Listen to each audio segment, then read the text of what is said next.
AMD has been really busy preparing for the future. Its survival is on the line.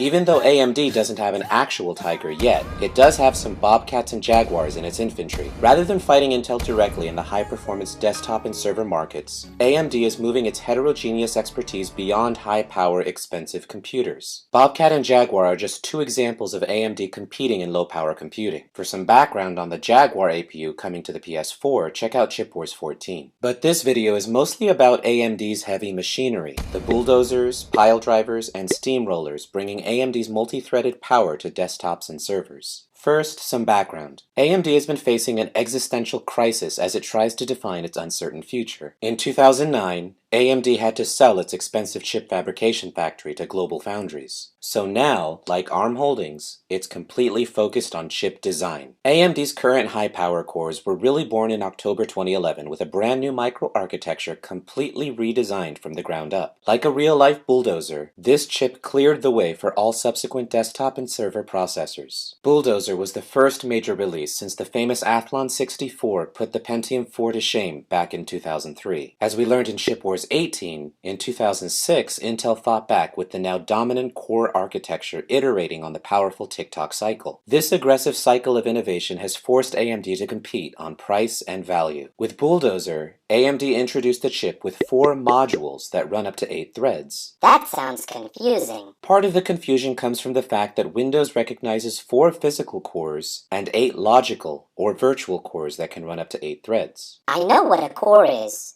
but what's a thread? A thread is a task that can run at the same time as other software tasks. Most developers make software that runs on only one main thread, since it's a lot easier to debug. But some complex programs that do things like encoding and rendering will benefit from multiple threads. For a single program to be multi-threaded, however, developers have to write code in a specific and time-consuming way. You see, an innovative hardware architecture isn't enough to boost performance. Chip companies like AMD need software support from the developer community. For example, at first Windows 7 wasn't optimized for Bulldozer, so the initial reviews weren't so good. But then after a patch, and now with Windows 8, the operating system better distributes multi-threaded tasks for the Bulldozer family of chips. This is huge for people who need to run multiple programs at the same time. Wait a minute, so are these AMD chips 8 cores or what? Each Bulldozer module has 2 integer cores. Since each core has its own L1 data cache, some people will refer to a quad-core module chip as an 8-core architecture. That's kinda true and kinda not. They aren't fully independent cores in the way some people define a core. The problem is that each of the 4 modules share a pair of 128-bit floating point units that together match the 4 256-bit floating point units in Intel's latest chips. So in terms of floating point cores,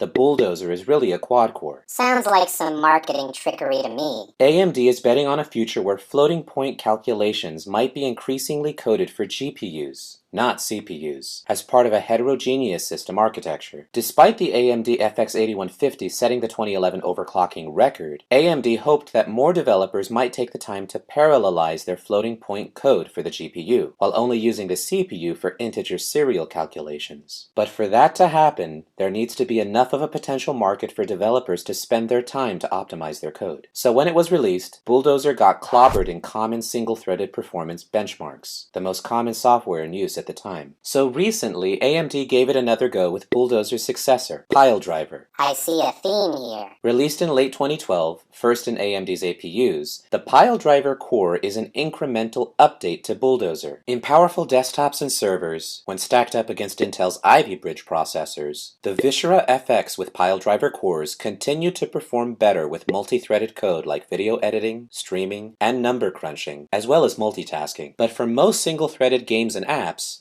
Ivy Bridge still did better. So AMD responded by dropping the price of the second-generation FX chips to sell through their inventory. But the real game changer could be the Trinity series of low-powered accelerated processing units. Like we started talking about in Chip Wars 14, AMD's APUs are a heterogeneous system architecture that combines the power of CPUs with the efficiency of GPUs, all on a single system on a chip. Released in October 2012, Trinity outperformed Intel's Ivy Bridge HD 4000 integrated integrated GPU. But the problem still remains. Most software developers continue to optimize code for single-threaded CPU performance, things that Intel chips are great at processing. The problem for developers is that CPU and GPU data structures are very different and normally don't mix very well. And while more code could be written for GPUs, developers don't really have a lot of time and would rather write code that they're already familiar with. So AMD has been cooking up something that will make writing code for heterogeneous architectures a lot easier for developers. First, the problem. Logically speaking,